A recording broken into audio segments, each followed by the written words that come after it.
AITA for refusing to wash my boyfriend's clothes after he told his mom I do nothing in our house?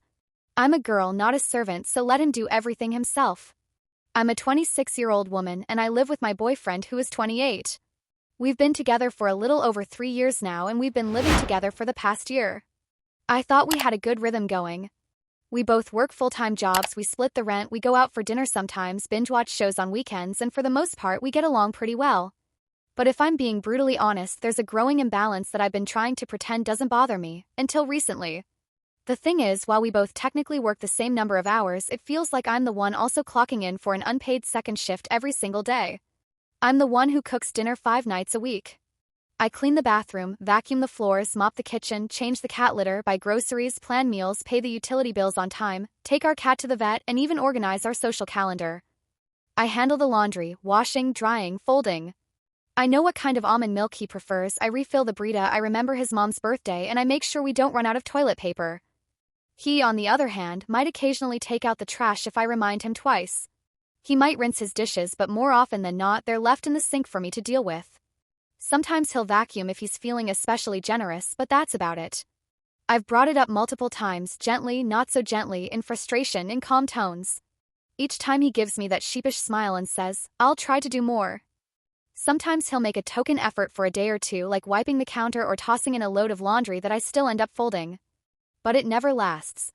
Eventually, we fall back into the same pattern where I do everything and he conveniently forgets that I exist, unless he needs clean socks or a dinner plate. Fast forward to last weekend. We were invited to his parents' house for dinner. They're nice people, generally speaking. His mom can be a little blunt and she definitely babies him, but I usually just smile and let it roll off my back. This time though, she caught me completely off guard. We were sitting at the table making small talk when out of nowhere she looked at me with this polite smile meet smirk and asked, "So what do you actually do around the house? My son says you're not really the domestic type." I swear I felt my soul momentarily leave my body. I just blinked at her, stunned, and gave this awkward little laugh while trying to process what she had just said. I managed to say something like, "Well, if by not domestic you mean I do everything, then sure." She didn't even chuckle, she just stared at me like I was being defensive or sarcastic, like I had something to prove. And my boyfriend? He looked vaguely uncomfortable but didn't say a single word. Not to defend me. Not to clarify. Nothing. The drive home was silent until I finally asked him, "Why would you tell your mom I'm not the domestic type?" He looked at me like I was overreacting and said, "I just meant you don't really enjoy housework." I couldn't believe it. I asked him, who on earth actually enjoys housework? Does anyone really wake up thrilled at the idea of scrubbing a toilet or folding endless piles of laundry? That doesn't mean I don't do it, it means I'm not a stepford wife who takes joy in thankless labor. He shrugged and said it was just a joke and I shouldn't take it so seriously. A joke that he made to his mother. About me. Behind my back. After doing almost nothing himself. I was furious, but instead of blowing up at him again, I decided to do something different this time. I decided to take a break from his laundry. I didn't make an announcement. I didn't give him a warning. I just quietly stopped including his clothes in the laundry I did. I kept washing mine. I folded my sweaters. I hung up my dresses. I refilled the drawer with clean socks and underwear for me. His laundry basket, on the other hand, started overflowing. By the end of the first week, at first he didn't seem to notice. He dug into the back of the closet for those mismatched old socks he never wears. Then I noticed him re-wearing the same hoodie for 3 days in a row. By the second week, he started making comments. "Did you do laundry already?" I'd reply yep and leave it at that. He looked confused but didn't press it. It wasn't until day 12 that he finally said something more direct. He was holding up a pair of jeans like they had personally betrayed him and said, "Are you mad again or something? You haven't done my laundry." I didn't even look up from my book. I said, "I thought you said I don't do anything around the house, so I figured I'd live up to the label." He looked stunned. Then annoyed. He said I was being petty and acting immature. I told him if that's how he saw it, maybe he needed to rethink how much he's actually been contributing before accusing me of being unreasonable. That would have been the end of it, except for the next day I got a text from his mom. She told me I needed to let it go already, that couples joke about these things all the time, and that I shouldn't let one comment create tension in the household. She said her son was trying his best and I should be more understanding. I was absolutely done. I replied, I'll be happy to let it go, right into the washing machine with the rest of his responsibilities. She didn't respond after that. Since then, my boyfriend has started doing his own laundry badly. He shrunk a sweater and turned a white t-shirt slightly pink. But he's doing it. I haven't gone back to including his clothes in the wash. He hasn't apologized beyond the shallow sorry you're mad kind of apology. And no, he still hasn't said anything to his mom about her out-of-line comment either. Now I'm wondering, was I wrong to handle it this way? Was it petty to make a point with the laundry? Or is this what it takes for someone to realize that not enjoying housework doesn't mean you get to act like your girlfriend is your maid? I'm tired of being the invisible labor in this relationship. Tired of being the undomestic one while folding someone else's boxers. So, am I the asshole? After the whole laundry thing played out, after I watched him fish a damp t-shirt out of the dryer he'd forgotten to actually turn on, after the fourth pair of socks went missing into whatever parallel dimension neglected laundry always finds its way to, I realized something. Why stop there? If the only way to get him to notice what I do is to stop doing it, then maybe I should actually stop doing all of it. Not in anger. Not even out of spite. Just in the spirit of equality. Just in the name of balance. So I did. No more dinners. No more cozy home-cooked meals waiting when he walked through the door. No more perfectly seasoned pasta or baked salmon with lemon and herbs. I started making myself quick solo meals, grilled cheese, cereal, takeout. I ate at the counter, listening to podcasts. If he asked what was for dinner, I'd glance over and say I wasn't sure. I hadn't thought about it. He'd stare at me like I was speaking in riddles. Grocery shopping? I stopped that too. I bought what I needed and nothing more. No snacks for him. No cold brew he liked. The fridge looked like a bachelorette lived there: yogurt, kombucha, eggs, cheese, spinach, oat milk. If he noticed, he didn't say it right away, but he definitely noticed. I stopped vacuuming. I stopped wiping down the counters. I let the little pile of shoes by the door grow like a fungus. The recycling didn't get taken out. The Brita pitcher ran dry and stayed that way. The cat litter, poor Beans, wasn't scooped for days. He started pooping on the mat beside the box out of protest. That one got to me a little. But I held firm. I cleaned up after Beans, but I didn't touch the litter. That had always been my job. And now it wasn't anymore. I still paid my half of the rent. I set up autopay for my part and let the rest hang in the air like a forgotten chore list. The utilities were in his name, something we'd agreed to because he said he wanted to feel responsible for something. So I let him be responsible. Fully. I didn't remind him. I didn't nudge. When the internet got cut off for a full day, he stormed around the apartment like the walls had personally insulted him. I sat calmly on the couch with a book and said it must be hard to remember bills when someone else usually handles it. He didn't appreciate that. By day 4, the apartment looked like something between a dorm room and a crime scene. Takeout containers stacked on the coffee table. Dirty dishes sat like shrines in the sink. Laundry unfolded. Socks disappeared into crevices. Dust settled on the TV console like snowfall. The cat, in full protest, knocked a glass off the kitchen table. I watched it shatter. Neither of us moved. On day 6, he came home, looked around, and said with genuine confusion, "Are you on strike or something?" I told him I was just living like he does. Isn't this what not being domestic looks like? He didn't laugh. He didn't say anything for a full minute. Then he wandered off muttering. He started complaining more, not about me directly, at least not at first, but about everything around him. He was tired. The apartment was disgusting. The bathroom smelled weird. There was nothing to eat. His shirts were wrinkled. His socks didn't match. He kept asking what was wrong with Beans. I reminded him that maybe cats don't love living in filth. He didn't like that answer either. The worst part for him, I think, was watching me go about my life unaffected. I wasn't angry anymore. I wasn't arguing. I wasn't pleading or negotiating or sighing. I was peaceful. Detached. I had let go of the mental labor I had been carrying for both of us, and I don't think he realized how much of that burden had been invisible until it dropped at his feet. That's when the calls to his mom started. I overheard him once, pacing in the bedroom, saying that I'd completely changed. That I wasn't doing my part. That he felt like he was living with a roommate instead of a girlfriend. I just sat in the living room petting Beans, who had finally gotten a fresh litter box courtesy of me, but only after I moved it into my room. My space was clean. Comfortable. Quiet. His not so much. A day later I got another call from his mom. This one was not passive-aggressive. It was just aggressive. She asked me if I was punishing her son. She said it wasn't healthy for couples to compete over chores. That relationships were about give and take, not tit for tat. She said my behavior was sending the wrong message about maturity. That I was acting like a martyr and that no relationship could survive when one person decided to keep score. I told her plainly that I wasn't keeping score. I had just stopped playing a game I was never supposed to be in alone. She hung up. Update 1. 2 weeks into the full household strike, Tyler, yes, let's call him by name, shifted gears. The first phase of denial, passive complaints, and delegation to his mother had clearly failed him. The apartment still looked like a war zone. Crumbs lined the kitchen counter like a dusty border. Dirty socks clung to the corners of the couch. The trash can was so full the lid no longer closed properly, giving the kitchen an aroma that even our cat Beans seemed offended by. Tyler had worn the same pair of jeans 3 times in a week, each time giving them a theatrical sniff as if his nose might absolve him of doing laundry.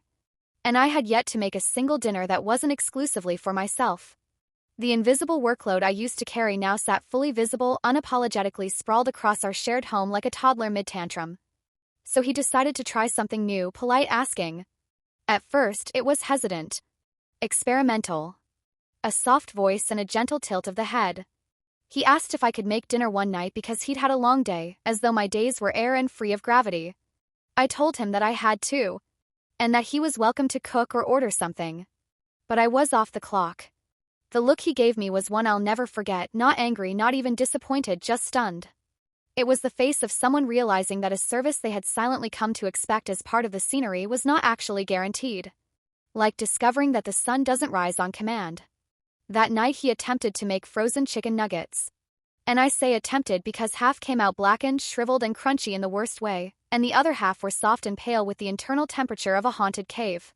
He stood there, eyes narrowed at the plate like it had sabotaged him, dipping one of the less crispy survivors in ketchup as if that might redeem it. He didn't clean up afterward. Grease stains tattooed the counter, breadcrumbs scattered like confetti across the stovetop, and the baking sheet sat forgotten in the sink. I didn't say a word. I ate my own dinner, grilled cheese with tomato soup, in silence, watching him navigate his burnt offering with the same confusion a cat shows a cucumber. The next few days were an education, though not the one he'd expected. I walked in from work one evening to find him hunched over his phone in the bathroom, perched on a closed toilet lid, watching a video titled How to Clean a Toilet Without Throwing Up. The volume was up. The narrator was British and disturbingly enthusiastic about limescale. The smell of generic lemon bleach clung to the air, not quite masking the underlying truth that he'd used way too much and still hadn't gotten to the base of the bowl. A mop lay in the hallway like it had been tossed during a battle. I stepped over it, made myself a cup of tea, and left him to his war. Something shifted in his behavior after that.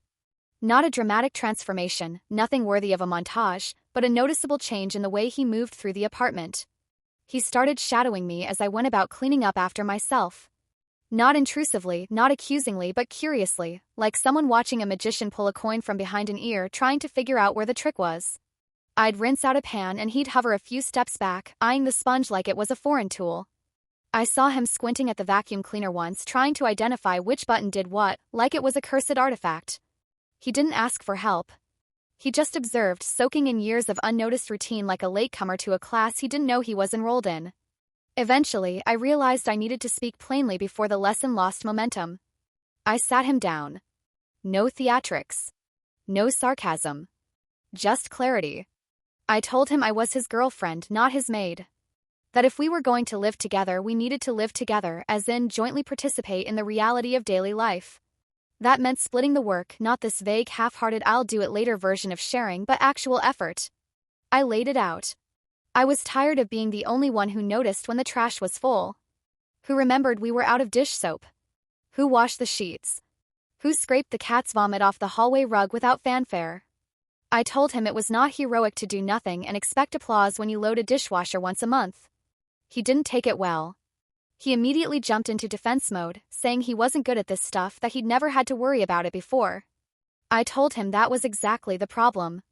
That reaching adulthood without learning how to function in a home wasn't cute or charming, it was a symptom of someone who had always been taken care of and expected that pattern to continue.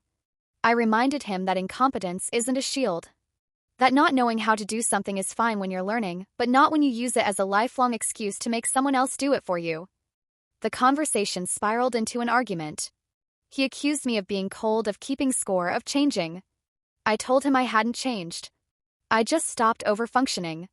That I was no longer interested in preserving a dynamic that treated me like a background character in my own home.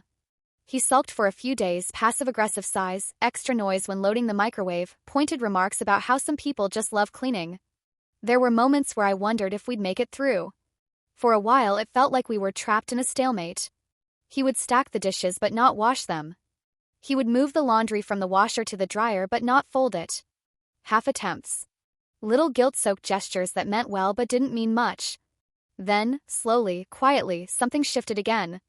I came home from work and noticed the dishwasher had been emptied. No request for thanks.